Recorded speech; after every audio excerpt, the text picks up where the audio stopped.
So hi everyone, and welcome really to our panel on the global economic outlook. Now the global economy was certainly tested in 2023 as it rarely has been before. Inflation and the most aggressive monetary tightening campaign in decades, wars in Europe and in the Middle East, a festering real estate crisis in China, and the deepening rivalry between Washington and Beijing, which is really forcing companies also to rethink supply chains and security. Now despite these pain points, the post-pandemic global recovery has actually managed to roll on. In the US, consumers defied expectations and kept spending, prompting many economists to ditch their downside scenarios and forecast on a rare soft landing. In China, the booming electric vehicle industry, along with a healthy dose of fiscal stimulus, helped leaders stick close to their growth targets. And the world's economy, Great New Hope India, also took up some of the slack. But overall, according to the World Bank, the global economy is dragging along at growth rates slower than previous decades. And this is as the post-pandemic rebound is weighing down by high interest rates. So we're looking at sluggish trade, geopolitical tensions that will hit developing countries hardest. So without giving you a pessimist guide to 2024, we want to look at some of the main pressure points, some of the growth foundations for the future. And of course, there are many elections and expectations on future trajectory. For your social media, you can also do hashtag WEF24. So this is our all-star panel: Christine Lagarde, President of the European Central Bank; Christian Lindner, Federal Minister of Finance of Germany; Mohammed El Jaddan, Minister of Finance of Saudi Arabia; President Tharman Shanmugatam, the President of Singapore; Dr. Ngozi Okonjo-Iweala, Director General of the World Trade Organization; and David Rubenstein, co-founder and co-chairman of Carlyle. So thank you all for joining us. Mr. President, let me start off with you. 2023 really surprised expectations to the upside. Is the global economy really now as resilient as we think? Well, we have to think about it not on a year-to-year basis, because the largest challenges to resilience that we face are what's creeping beneath. It's the slow-moving changes that threaten us in a far more fundamental way in the years to come. We know what they are. We know what's happening in the shift in the global ecological balance. We know what's happening in terms of the aging of societies, which we are by and large not prepared for. We know what's happening in the gradual drift towards polarization. These are the real threats to resilience and to human security. And I'm not even talking about the wars, including the stupid wars that we see. Thank you so much. Madame Lagarde, can you talk to us about what you saw in 2023 that gives you hope for economies in the future? Well, good morning to everyone first, and thank you for having me on the panel, because I'm a strange panelist, actually, because I cannot talk about the things that I spend 100% of my time on. I'm a central bank president for the European Central Bank. We have a monetary policy meeting coming up on Wednesday and Thursday, and during 1 week before that, I cannot talk about what I do, what I hope for, what the analysis supporting our conclusions is. So, I thought long and hard. And I tried to identify a few of the trends that we have seen in 23 that will have no impact on our decision next week, and what we should sort of anticipate for the future. And I came around to something that I called normalization. That's what we are beginning to see, especially in the end of 23, but towards something that is not going to be normality. So from normalization to non-normality. So what do I mean by that? The period before 23 was strange, extraordinary, difficult to analyze by many accounts. In 23, we have seen the beginning of normalization. When you look at consumption, for instance, around the world, I'm not talking just about the euro area, consumption is still a driving force for growth, but the tailwind that we had the benefit of are gradually fading. This very strange, extremely tight labor market, still tight, but a little less, and some of the indices that we use to identify the relationship, particularly between vacancies and unemployment, are changing gradually. So less tightness on the job market. When we look at savings around the world, there was plenty of it. Excess saving, where that excess saving, pretty much in all advanced economies in particular, is coming down. And from this 10% excess saving, we're getting close to virtually zero. So if you combine these two, job less tight, savings diminishing, clearly consumption is not as strong a force as it used to be. That's one thing. The second thing, which is also beginning to normalize, and I hope Ngozi will talk a lot about that, is trade. Trade went down and was massively disrupted by this goods versus services versus good over the course of the last 2 years preceding 23. But it is beginning now to really pick up. And in October, we had global trade numbers that for the first time in many months was up. And the pattern of trade is changing, but I will leave it to my friend Ngozi to describe that better. And the third normalization, and I have to say that, is that around the world, not including the euro area, around the world, inflation is coming down. And we have seen it yet again in November, both headline inflation and core inflation. So that's what I call the normalization that we have observed in 23. And maybe you'll give me the floor another time to talk about how it is not normality that we're heading to. We'll certainly will talk about that. Dr. Ngozi, could you talk to us a bit about the resilience that you've seen in global supply chains and trade? Well, thank you. I think Christine has set me up nicely. Let's see if I can move on that. It is true that in 2023, trade was considerably down. Actually, goods trade, we had to revise our forecast down from 1.7% for the year to 0.8%. In the last quarter, as you said, we saw an uptick in the numbers, and trade showed a recovery led by automobiles and components and parts.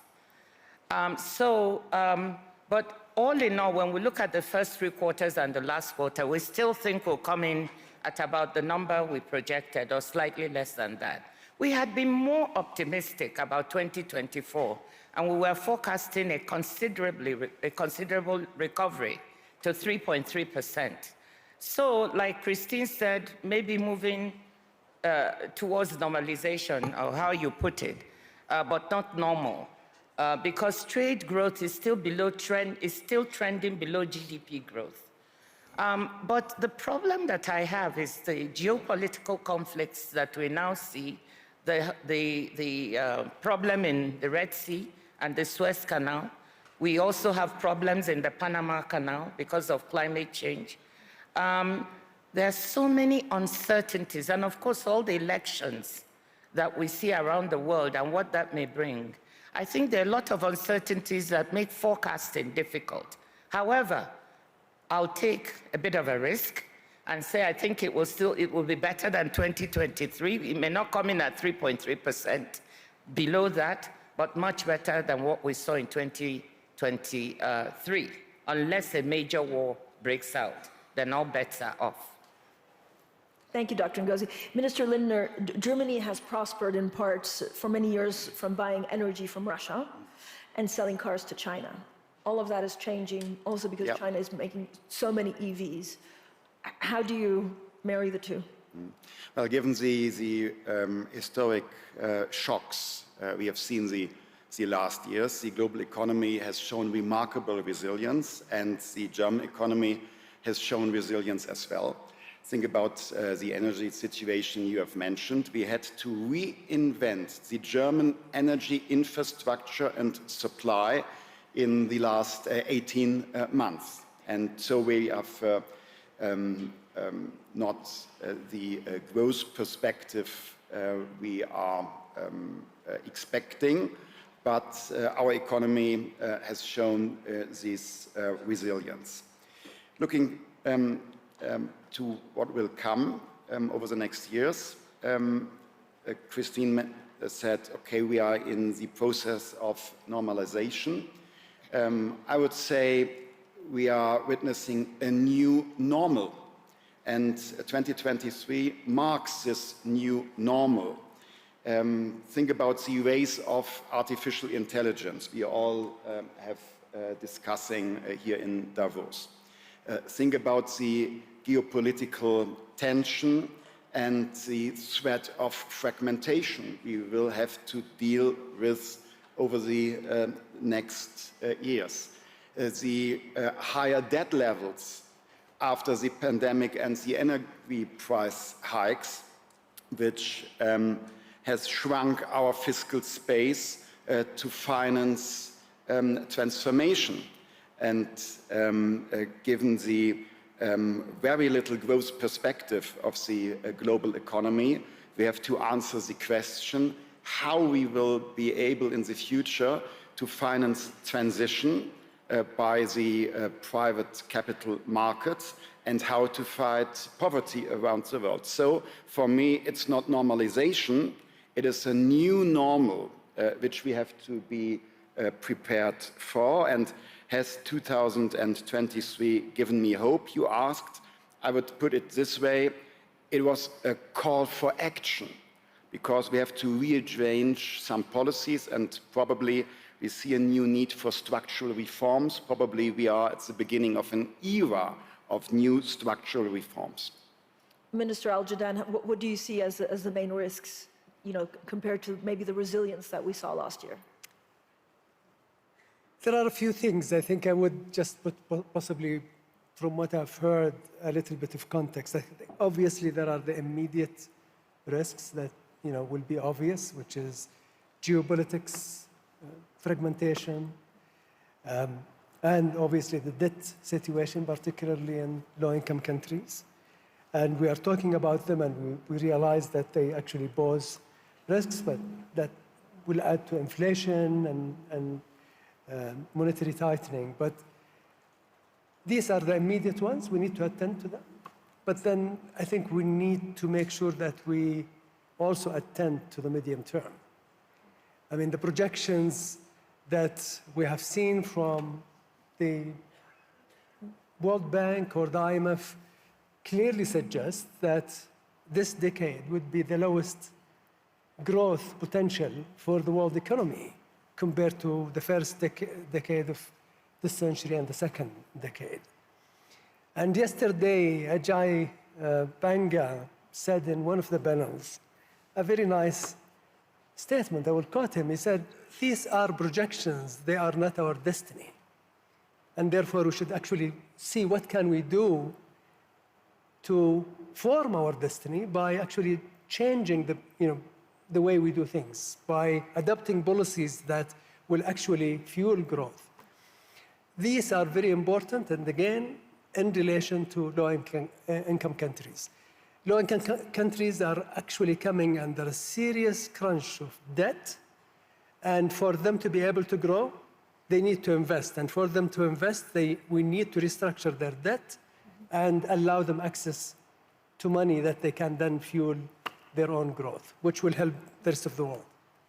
Thank you so much. David Rubenstein, what do you worry about the most in 2024? There are many things to worry about. Well, I worry about everything, but I would say the most important thing I wanted to convey is that predictions made in January about what's going to happen in the remainder of the year is generally wrong. Last year at this time, here and other forums around the world, people were predicting the U.S. would likely have a hard landing, if not a hard landing, a soft landing, but a soft landing implies very low growth. As it turns out, while the numbers aren't really in yet, the U.S. will have grown probably around 2.5% for 2023, which is much better than anybody really projected at the time. The U.S. has its challenges for sure, but inflation is coming down, and as a result of that, the Federal Reserve is likely to reduce interest rates relatively in the near future. In our and we have a presidential election. I think everybody probably recognizes that. And as a result, the Federal Reserve wants to get its, rate cuts out of the way before the presidential election is in full steam. Because if you have rate cuts right before a presidential election, it will be seen as helping the candidate who's in the White House, because it'll gin up the economy, is the theory. And so the Republican nominee would not be happy with that. So the Fed is going to get 3 rate cuts in or more this year, as I expect it will. It will have to get those done relatively in the in the first quarter, certainly in the first half. So you can expect to see rate cuts. And that will probably drive the U.S. economy. During presidential election years, the U.S. economy generally does pretty well. We tend not to be in recessions in presidential election years because Congress spends a lot of money, and the Fed tends to be relatively easy on monetary policy during presidential election years. The biggest risk for the U.S. economy is the usual risk that everybody has. Are we going to be in a war somewhere, something like that? Is there going to be another pandemic? But it's really like we look in the mirror and the enemy is us, because the biggest risk we really have is the dysfunction of the U.S. government, our inability to pass appropriation bills that fund the government on time, the inability to deal with the debt limit issues on time. Those are the biggest things that worry me, whether at some point the U.S. government just can't get these issues done because of the political problems we have in the country. And as a result, I worry more about that than other things in terms of the U.S. economy going forward.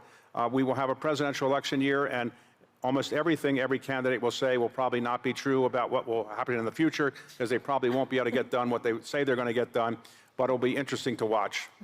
But David, a number of leaders have expressed concern of what Donald Trump in the White House means for fragmentation, for foreign policy. Right. Is there any way that the rest of the world can Trump-proof their economies? If somebody has a way to do that, I think they should patent it and probably sell it to somebody else. But it's be very difficult to do. Clearly, the biggest political change that occurred in the United States last year also was unpredictable, or unpredicted, I should say. I don't think anybody outside of the Trump family would have predicted that Donald Trump would be indicted 4 times, 91 counts on various indictments, and that his popularity would soar to the point where he has a reasonably good chance of locking up the Republican nomination by March, which is earlier than almost any contested presidential candidate has been able to lock up the Republican nomination. If he is nominated, it'll be the first time ever that a Republican Party has nominated the same person 3 times in a row. He clearly has a following that many of the analysts missed, and I don't think any of the court cases are likely to change his momentum. So I think people should recognize that he's a serious political force and should not discount the fact that he could well be elected again, despite the fact that many people in Europe, where we are now, are not really his biggest fans. And so I wouldn't rule out his possibly getting elected again. Joe Biden shouldn't be discounted. Obviously, we have 2 older candidates. People have suggested to me that I should run for president, but I say I'm only 74 and you need to be older to run. So, but I do think, to be very serious, it'll be a relatively close election. And the final comment is, in our country, in the last 2 presidential elections, 45 states out of the 50 voted exactly the same way in each of those 2 elections. Only 5 states voted differently. Those 5 states are Arizona, Georgia, Minnesota, Michigan, Pennsylvania, and Wisconsin. Those 5 states are the only ones that voted differently in those 2 elections. Right now, Donald Trump is ahead in all 5 of those states. He lost all 5 of those states last time. Hillary Clinton lost those 5 states as well. Biden won them last time. So everything will get down to those 5 states, and right now, if the election were held today, it would be difficult to see how Trump would lose that election today, but it's a long way away. And the most important thing you can say about presidential elections in our country is things change all the time, and we won't know for sure probably until about a month before the election where it's really going to go. So, Minister Lindner, how should Europe prepare? And again, how difficult is it as a finance minister to look at models? This is for Minister Lindner. How difficult is it to look at models, to forecast, given all the crises, given the elections, and actually you don't really know what you're left with in 12 months? Well, I think we are talking too much about Donald Trump in Europe, and we should prepare ourselves for a possible second term for Donald Trump by fostering our European competitiveness. Doing our homework is the best preparation for a possible second term of Donald Trump, and this includes our capabilities to defend ourselves, being an attractive partner on eye level when it comes to the economic situation and when it comes to a fair burden sharing under the roof of NATO is the best we can do to be in a good partnership with the United States. And then it doesn't matter which administration, if we are attractive, if we do not have to ask others because we have capabilities ourselves is the best way to cooperate. And this is completely for both possible outcomes of the election in the United States, doing our homework. Madame Lagarde? I'd love to follow up on what Christian is saying. I think the best defense, if that's the way we want to look at it, is attack. And to attack properly, you need to be strong at home. So being strong means having a strong, deep market, having a real single market, and we should be expecting some suggestions by Enrico Letta, former Prime Minister of Italy, who is in charge of producing this report on how we can deepen and improve the functioning of that single market, which is a huge economic zone in the world, but which is not completely a single market yet, as many CEOs, I'm sure, experience on a daily basis. And we should, more importantly, make sure that the money that is saved in Europe, or the money that is associated with pension, is actually invested in a capital market union that actually functions efficiently to rally the investment that we badly need for the transition towards a greener economy, which relies certainly for a period of time on fossil fuel, but less so, as was indicated in the last COP28, and moves towards renewable, where investment is badly needed. May I add just one little aspect, because I'm grateful that Christine has mentioned the Capital Markets Union. I'm concerned that some policymakers in the European Union tend to follow the United States to subsidize almost everything. But we have to avoid a subsidy race we cannot afford. I'm curious of the next US administration can continue the way they support their economy. I wonder if it's sustainable to pay so high subsidies. But what we have to do is to improve our framework conditions for our economies and to make further progress in capital markets union. Our competitive disadvantage compared to the US is not subsidies, it's the function of our private capital market. Mr. President, Singapore is, of course, a country that does well when the world is working well together, less well when China and the US are falling apart. So what's your take on this US-China stress?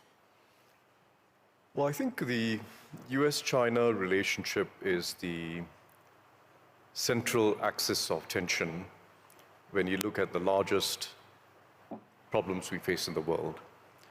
And it has to be refashioned into the central axis of partnership. They look at each other fundamentally as adversaries, and then they look for opportunities to cooperate within that framework. It has to be flipped around. Fundamentally, they have to be partners, because the challenges that they both face are the same. Climate change, a lack of global order, a breaking up of the global trading system. They're challenges that both of them face, and both of them will suffer for it. And the two are absolutely essential to any solution, to climate, to peace, and to an open global trading system.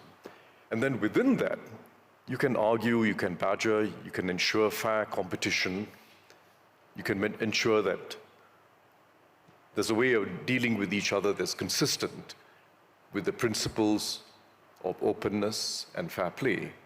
But we've got to flip things around, where you're not fundamentally adversaries, to one where you're fundamentally partners, and then you argue about specifics. That's the fundamental repositioning that's required. So it's not just about a pause in the relationship, it's really about a repositioning in the relationship. Dr. Ngozi, if we move it forward, there are 3-4 pillars that we need to put in place to foster growth. And I don't know whether this year there will be a lot of distractions that keep us further away from that goal, but what would you focus on to bring back longer sustainable growth? Well, thank you. And I just want to say that I strongly support what Christian and Christine said. I think the best way to be prepared for any eventuality is to focus on those things you need to do anyway. For me at the WTO, I don't fret about who is going to come or what is happening. Maybe that's an overstatement. But in a way, it's focusing on what do we need to do to strengthen and reform the organization so that whatever the circumstance, it will be able to deliver what it's supposed to deliver for people. So if we keep doing that, I think that's a strong answer, a bit of offense in that regard.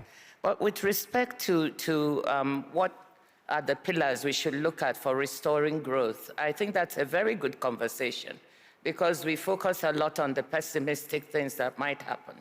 But there are some bright shoots that I want to talk about on the trade side. First, I want to mention that in spite of all the uncertainties that we talk about, and I pointed to in the beginning, trade has been largely resilient. It is because of trade that Europe was able to find other sources of energy from the US and the Gulf and elsewhere to make up for the withdrawal of energy from Russia. It's because of trade that 35 countries dependent on the Black Sea region from Africa were able to find alternative sources of grain fertilizer. So trade has been a force for resilience. And there are some bright spots in trade that we need to be conscious of. There's digital trade and services trade is growing fast, especially digitally delivered services trade, growing at 8% per annum. And that is a very, very interesting thing, because now we're all talking of digital platforms, AI, and this is a positive sign. And we should be preparing ourselves to say, how do we support such trade? How do we make sure that it benefits small and medium enterprises, women, those at the margin? Green trade has tripled from 2000 to now, tripled in value to $1.9 trillion. That's another opportunity. And finally, I want to say that the reshaping of supply chains, I see that as an opportunity and not a challenge.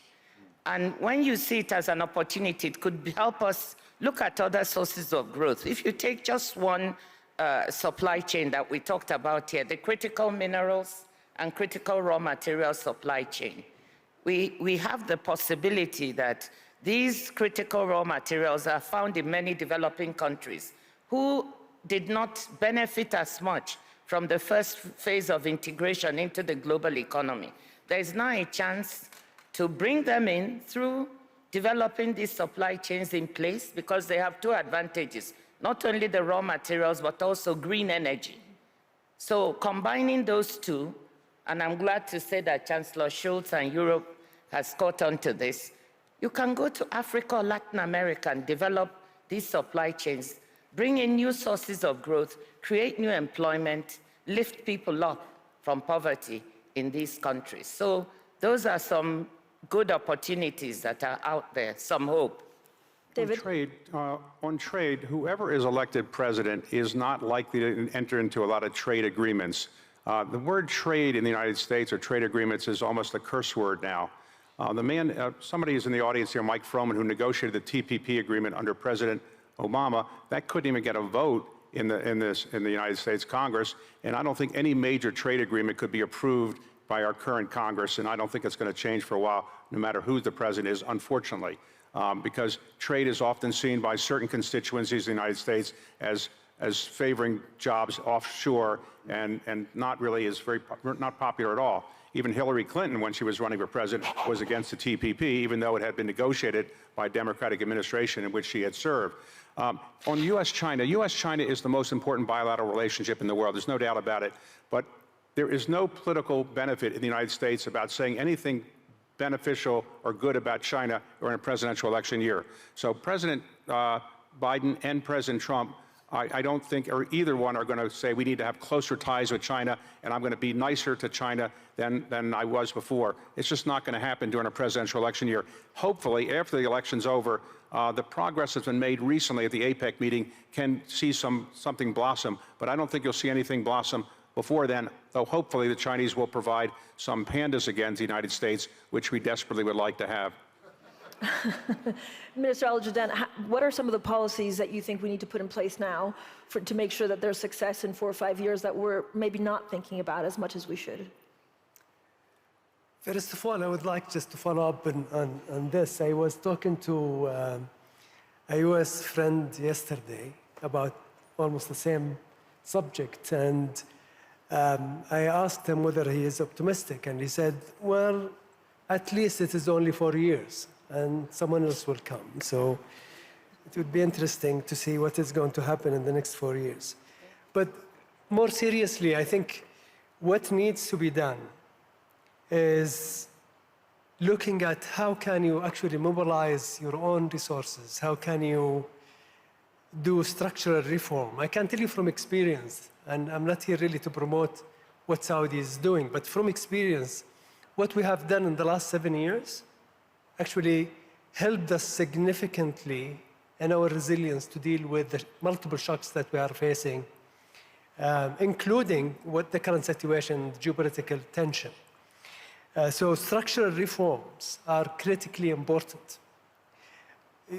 Local revenue mobilization is actually very important for countries. And obviously, the support of multilateral development institutions to catalyze private sector investments in developing nations, and particularly low-income countries, is very critical. Catalyzing that is, I think, will be, and I'm actually very optimistic with the reform that the World Bank is doing, and actually bringing MEGA, IFC, and their own IBRD and IDA together to make sure that they provide that support and catalyze more private investments in low-income countries. I think this is promising, and I would love to see some results actually this year. Mr. President, you worry about something that we're not really talking about, and this is fiscal spending. Are we sowing now the seeds to have an even bigger crisis 4, 5, 6 years from now? Well, I think the most important and most neglected area of public policy is fiscal reform.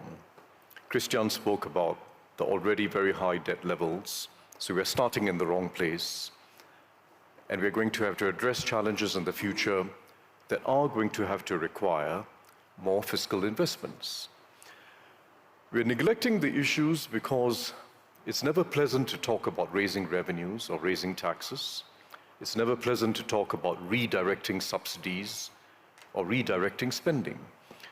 So we're just merrily gliding into the future, tinkering at the edges. And even the most major international tax reform of recent years, through the G20, was really about something very small to do with corporate taxes and rearranging and reallocating corporate taxes. It's a very small issue compared to the challenges we really face. The big issues are, how do we address the climate transition? How do we address the needs of aging societies and broken social security systems? And how do we address a challenge of an AI era and ensuring that populations can cope with it and benefit from it? It's all going to require the public sector. So if I just take the first, there is no realistic solution to the climate transition that does not involve a globally coordinated system of carbon taxes. There's no realistic or fair solution that does not involve a globally coordinated system of carbon taxes. And Ngozi at the WTO is coordinating this with several other international organizations.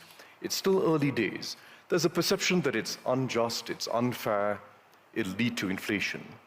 In fact, quite the contrary.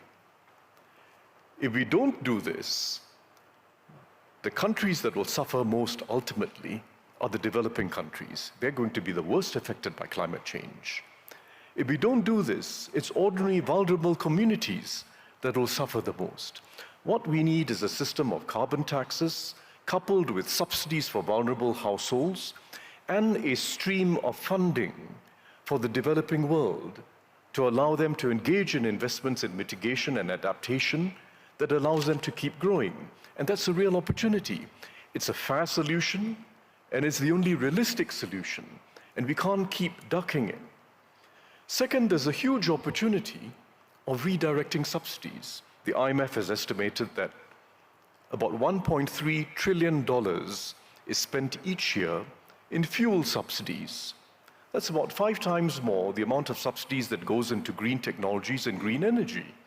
We've got to redirect it. Redirect those fuel subsidies to helping vulnerable households, to helping firms to adjust, and to spurring renewables and other green technologies. That's a major redirection. It's fair, it's sustainable, and it's realistic. It has to be achieved. The third issue that's maybe the most neglected is preparing for an aging society with confidence. And it means rejigging in significant ways of social security systems and healthcare financing systems. It's not sustainable. Too many people who don't need support are getting support, and too many people who need support the most in healthcare systems are not getting enough support. So there has to be a reshaping of that curve of subsidies within healthcare to benefit those who need it the most. There has to be more spending on preventive or preemptive healthcare spending to help people stay healthy for as long as they can, rather than wait for the very expensive occasions when they have to end up in hospital, particularly for acute care. So fundamental reform to healthcare and fundamental reform to labor markets to allow people to stay engaged at work if they wish for as long as possible. Those are very important shifts in social policy. So we have to get real. The challenges we face are different from the past. We're not going to address them by just tinkering around the edges with rearranging corporate taxes and the like. It requires raising taxes to take on the climate transition. It requires redirecting subsidies to be fair and to ensure that as we age, no one is vulnerable, and we can actually sustain high-quality healthcare systems and social security systems. It requires change, and we discuss this very rarely. We have here 5 current and former finance ministers who've gone through years of discussion at the G20, at the IMF. We spend a lot of time talking about monetary policy. We spend very little time talking about fiscal policy reforms for a more secure future. Oh, on that, can I just say on that point, fiscal reform in the United States, very difficult to do. We now have $34 trillion of debt, $34 trillion of debt. The interest on it is approaching our defense budget. And if we don't resolve this in the near future, something's going to happen to the dollar. The dollar has been the only reserve currency for quite some time. But if the United States can't get its fiscal act together, at some point, people are going to do what they did to the British pound and the Dutch guilder years ago when too much money was borrowed by those countries and their currency didn't become as valuable and therefore lost its reserve status. The U.S. doesn't have any real challenger right now to reserve currency status for the dollar, but it will if it keeps doing what it's doing. We have 122% of our GDP in debt, and we are each year our budget deficit is probably about 25% of our spending. And we just can't keep doing that, but there is nobody in the United States government that I see is really seriously addressing that problem, but it will be a big problem in the not too distant future. Thank you, Dr. Ngozi. Well, maybe you're pointing to me because I was nodding so much when Taman was talking, and that's why he's a favorite. I mean, we have to look at what we need to do on the fiscal side to finance the green transition. The money isn't coming. The amounts are huge and the trillions needed. You know, you take Africa, for instance, it needs $190 billion to finance per year, up to 2030 to finance the green transition. What is it getting now? Minute amounts. How is it going to be raised? So we have to think of sensible things like, how do we raise that money? So that's one. The second is business. They're facing a lot of regulatory fragmentation. There are 73 different carbon taxing and pricing regimes in the world today. They are confused. When they go from one country to the other, they have to think about a different way and a different system. So how do we bring this together?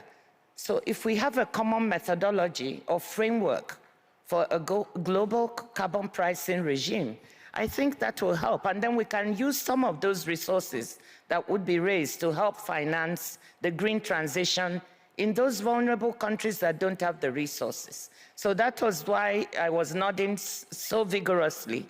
And I think developing countries need to get behind it. We've now, the international financial institutions have all been working on this in parallel. The IMF, the World Bank, the WTO, the OECD. And finally, we are coming together in one task force to try to see if we can put all our energies together and develop a common methodology or framework. We know that not every country is going to have a carbon price or tax. The US will never do it. They will approach it through regulation and subsidies and other means. But once we have a common framework, we can all measure what we're doing against that. And more importantly, we can transfer some of the resources raised to help finance the green transition. So thank you for raising that, Taman. Yeah.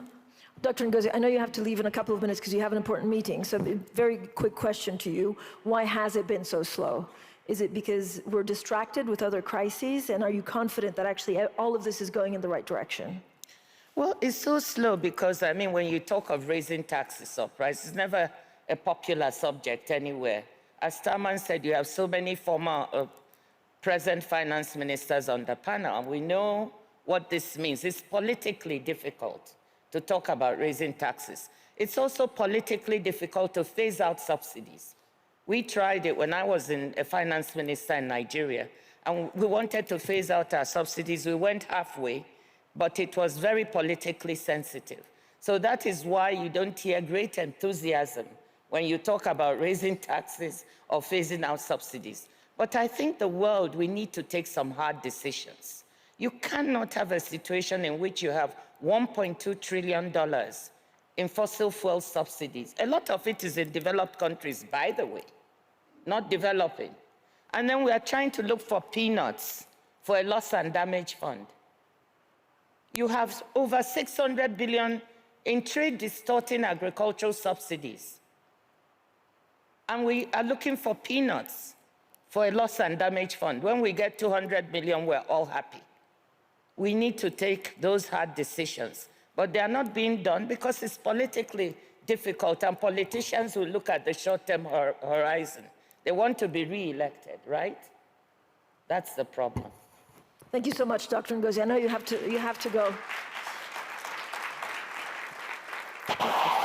Minister Al-Jadaan. I think a few points, and I listened to Mr. President, and we spoke briefly before we came on stage. I would like, first of all, I think let us agree that climate change is real. Risks from climate change are real, and we should work all together to find solutions that would help the planet and the livelihood of people.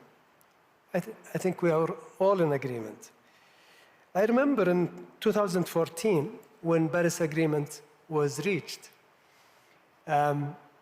developed nations have committed $100 billion annually for developed countries to deal with climate change and for them to transition out of carbon-intensive energy. What have we seen so far? Almost zero. Almost zero.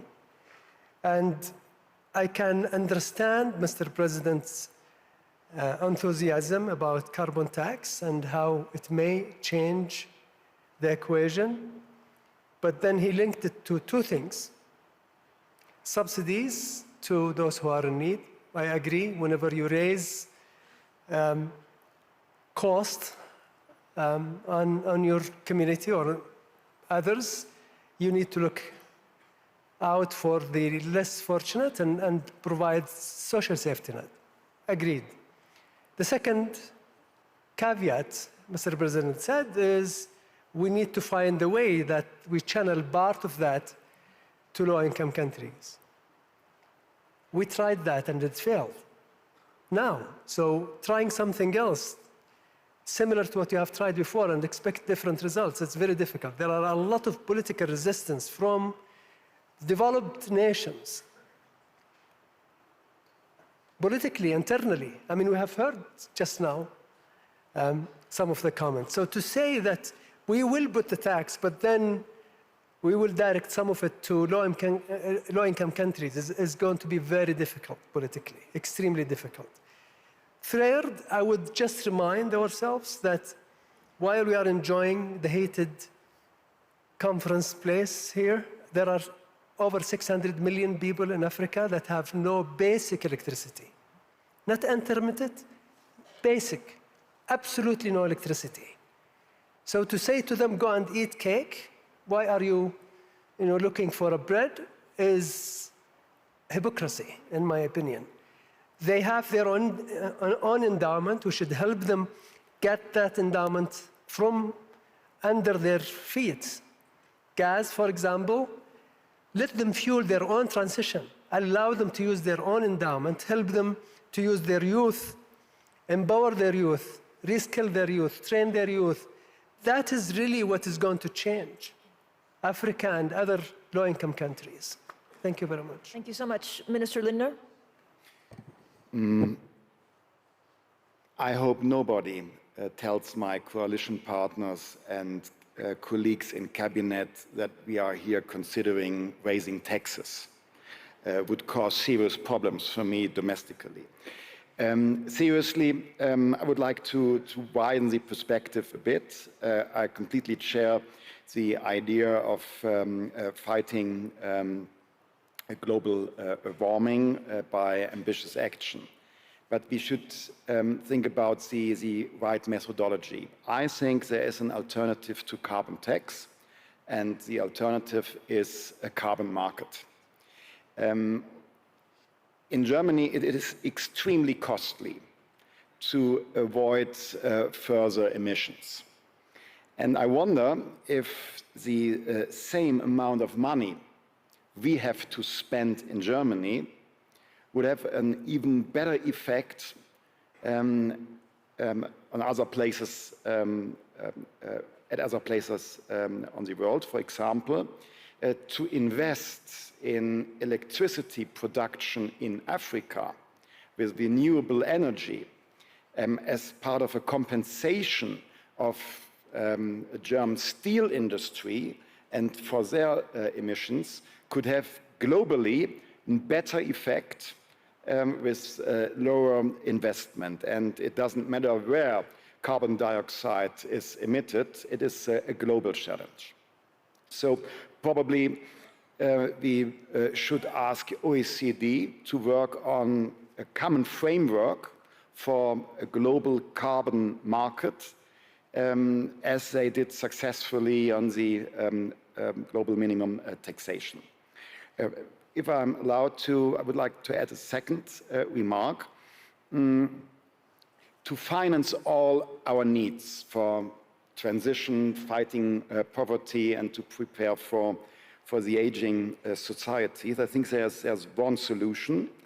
Given the demographics, given the investment needs, I think we have to foster our productivity. And this is why I'm advocating for structural reforms in the labor markets, in technology, cutting red tape, being more competitive when it comes to corporate taxation. And well, obviously I'm talking about the reform agenda of Germany, but I think others have to face similar challenges.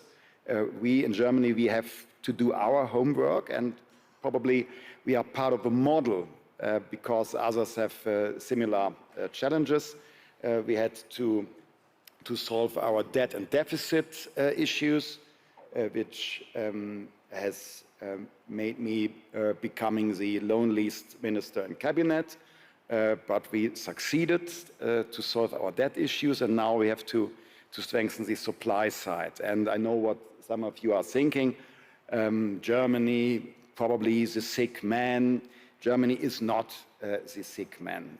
Germany is, after a very successful period since 2012 and these years of crisis, Germany is a tired man after a short night, and the low growth expectations are partly a wake-up call. And now we have a good cup of coffee which means structural reforms, and then we will be continuing to succeed economically. Thank you so much, Minister. We only have 5 minutes left, so I'm going to call on Madame Lagarde and then David, President and Minister. So thank you very much.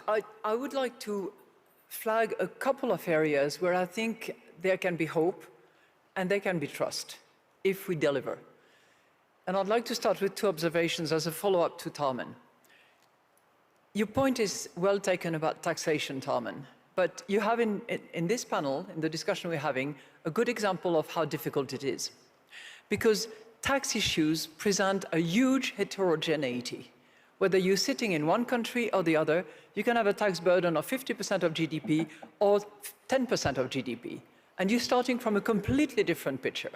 So that should be taken into account. Second, there are currently instruments that have been laboriously negotiated at the OECD level to put in place those 2 pillars, one that institutes a minimum corporate taxation, and the other one that proposes to allocate profits of large corporates around the world on the basis of where the activity is generated. These agreements have been approved at the OECD level. They just need to be ratified. So it's there. Let's get on with it and move, because otherwise we will move to more fragmentation of tax, and we are seeing it with the carbon tax border adjustment here and there. And that would be more cacophony added to the risk that we see. And that takes me to my second area where I think there is hope if we, I'm sorry that Ngozi had to go because it touches on trade. Everybody will agree, no matter how much we talk about deglobalization, that globalization had massive positive impact in pulling people out of poverty, hundreds of millions. If we listen to Ajay Banga from the World Bank, this virtuous path on which we were heading is now at best stable, at worst declining. More poverty than less poverty. Well, if we look at trade and the decoupling or the de-risking, however we want to call it, it implies 2 things. One, there will be different and new sources of supply and new patterns of trade, number 1.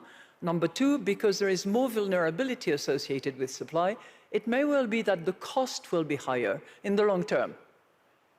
And maybe that's not such a bad thing. Maybe we've been relying on this principle of efficiency over security a little bit too much, assuming that everything had virtually no cost, assuming that labor cost had to be minimal and reduced over the course of time. Well, this can change, and maybe can change for the better, to bring those people who had the benefit of globalization and were taken out of poverty, also out of this recessing poverty that is at risk of bringing some of them back down again. So I see a lot of positives on those 2 fronts. I had a few other items, but I'll save them for next year. David, and then to paraphrase President in my country, ask not what the World Economic Forum can do for you, but what you can do for the World Economic Forum. Now, what do I mean by that?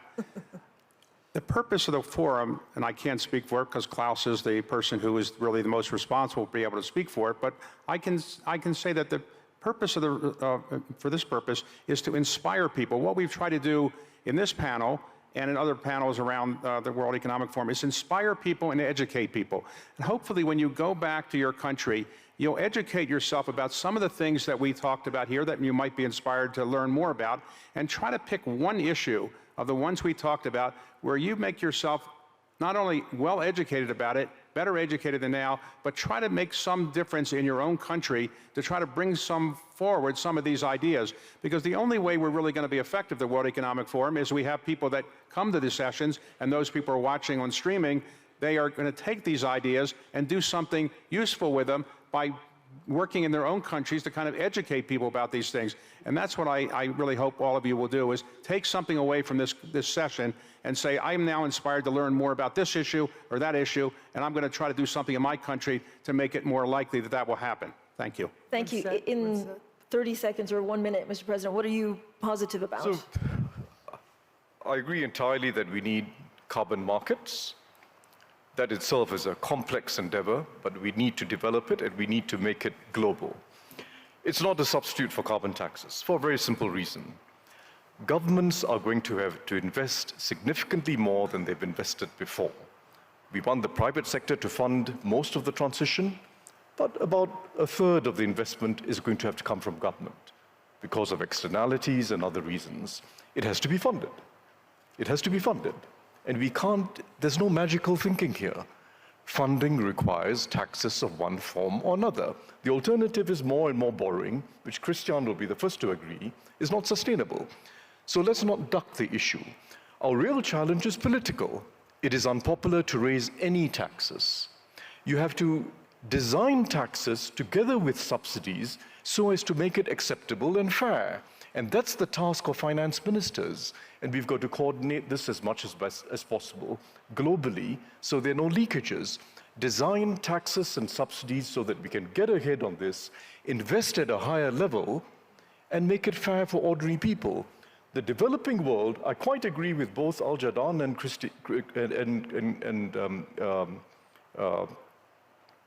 Christine. It is an opportunity. We have the opportunity, in fact, of growing green energy-powered industry in parts of the world which have lots of sun and wind. We have the opportunity of shaping growth strategies that are sustainable, but it's going to require investment. It's going to require support from the advanced world, going to require a much enhanced role for the international financial institutions. We can achieve it. So all I'm saying at the end of the day is our political antennae have gotten too short.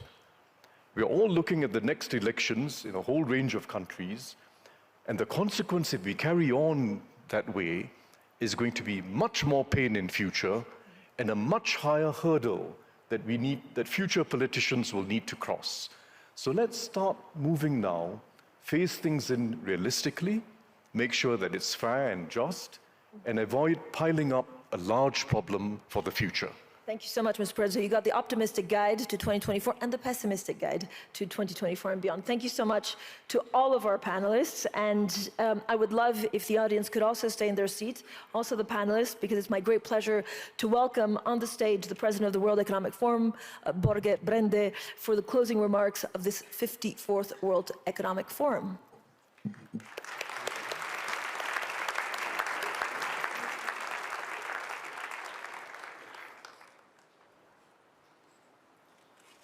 Thank you very much to this excellent panel. I think you revived a bit of optimism, but also a lot of realism. I remember when, as a young student in economics, it was said that if you bring 5 economists in the same room, there would be 8 different opinions. I think we could get some real consensus takeaway from this panel, especially when it comes to rebuilding trust. And that is also the theme of this annual meeting. So on behalf of our chairman, Professor Klaus Schwab, managing board, including myself, I would really like to use this opportunity to thank you for your active participation in the World Economic Forum's 54th annual meeting in Davos. This year's meeting came at a critical and complex moment, not only for the world, but for each person in it, something that was also alluded by the panel, also underlining the importance of inclusion. Rising global temperatures, a still fragile economy, and a deteriorating security landscape are challenges that are not bound by borders. They affect us all.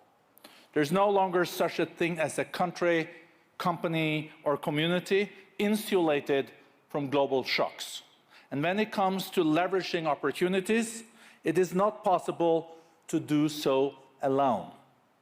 Yet, we know the foundation of cooperation, trust, has been eroding in recent years, which is why this week's meeting on rebuilding trust has been so important. Leaders from around the world, from the public and private sectors, and from across generations gathered to show what can be achieved by working together. And I'm really heartened to see the impact. The annual meeting hosted 3,000 leaders, including 350 heads of state and governments and ministers. The presence of top government leaders alongside major CEOs across all industries fostered a new spirit of solidarity and cooperation, even among those with differing perspectives. It enabled the forum to continue its tradition of providing a space for diplomacy. More than 80 national security advisors from governments and international organizations met in Davos ahead of the meeting to advance a blueprint for peace, and world leaders voiced their support for President Zelensky and Ukraine.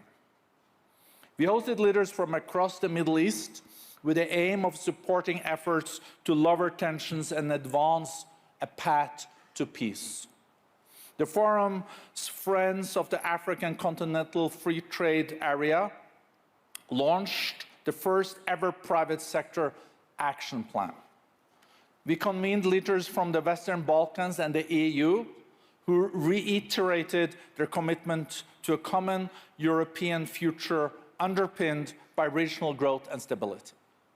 And the Humanitarian and Resilience Investing Initiative announced over 50 commitments that will boost impact investment and could unlock over 15 billion in frontier markets. The meeting focused on reviving the growth needed to strengthen our economies and societies. The Future of Growth initiative, supported by a new framework that looks beyond GDP growth, will be a 2-year campaign to help policymakers and economists share new ideas and best practices to balance growth with innovation, inclusion, sustainability, and resilience goals. The TradeTech Global Initiative outlined a vision for the collaborative use of technology for global commerce to unlock trillions in trade. New insights on the future of global fintech chartered a path to resilient and inclusive growth in the industry. And the Future of Industrial Strategies initiative shed light on the opportunities for companies and governments to co-create the next generation of industrial strategies. Participants made significant progress on climate action, nature protection, and energy transition. The First Movers Coalition has grown to almost 100 companies, providing the world's largest demand signal for breakthrough climate technologies in high-emission industry sectors such as steel and cement. And the World Economic Forum's Trillion Trees platform, that I know many of you are very committed to, announced over 100 companies pledging to conserve, restore, and grow 12 billion trees. The forum launched a network to mobilize clean energy investment for the Global South to help unlock an estimated 3 trillion needed for the energy transition. The Global Plastic Action Partnership welcomed Colombia and the Philippines, bringing the network of national action partnerships to 14. Technology, and particularly AI, was top of mind, and participants proposed balancing innovation and protection to ensure responsible development. The AI Governance Alliance announced a new global effort to increase AI access. The Center for the Fourth Industrial Revolution that we have created expanded with new centers in Germany, Vietnam, and Qatar, and intends, amongst others, to launch also now a center in Ukraine, in Kiev. Uplink raised 43 million in funding to help early-stage impact entrepreneurs scale their people and planet-focused ventures. And the Global Collaboration Village, that I hope you all visited, demonstrated the potential of next-generation technology to drive inclusion and sustainability. None of these developments can be advanced without investments in people and equitable opportunities. The Reskilling Revolution initiative announced that it has reached more than 680 million people with opportunities for improving education skills and job opportunities. And the Philippines, Vietnam, and Qatar have joined a growing network of 20 country accelerators focusing on human capital investments. The forum launched a new global gender parity sprint to accelerate economic parity by 2030, engaging 5 industries and 15 country accelerators. The Edison Alliance announced it has improved the lives of 784 million people through 320 initiatives across 127 countries on closing the digital divide. And the Global Alliance for Women's Health announced 42 organizations and have pledged 55 million to improve women's health and outcomes worldwide. And now I have cut 3 pages on the list here of other initiatives. I think the reason why I'm mentioning all this is showing that our annual meeting is also about impact, and it's also about walking the talk. And I'm really proud of what we have achieved in Davos in just a week. It is a proof that cooperation can deliver results. Now is the time, as we look a year ahead, to scale this progress. I look forward to seeing the forum continue to work with all of you on these initiatives throughout the year, so that when we meet again a year from now, we will have made measurable progress on advancing our economic, environmental, and security priorities. At the end, I would also like to thank those that have worked so hard on making this annual meeting a reality. And a special thank to my colleague, Marek Dusek, that is in charge of the annual meeting, and his team doing the programming and the events. Really a big, big thank you.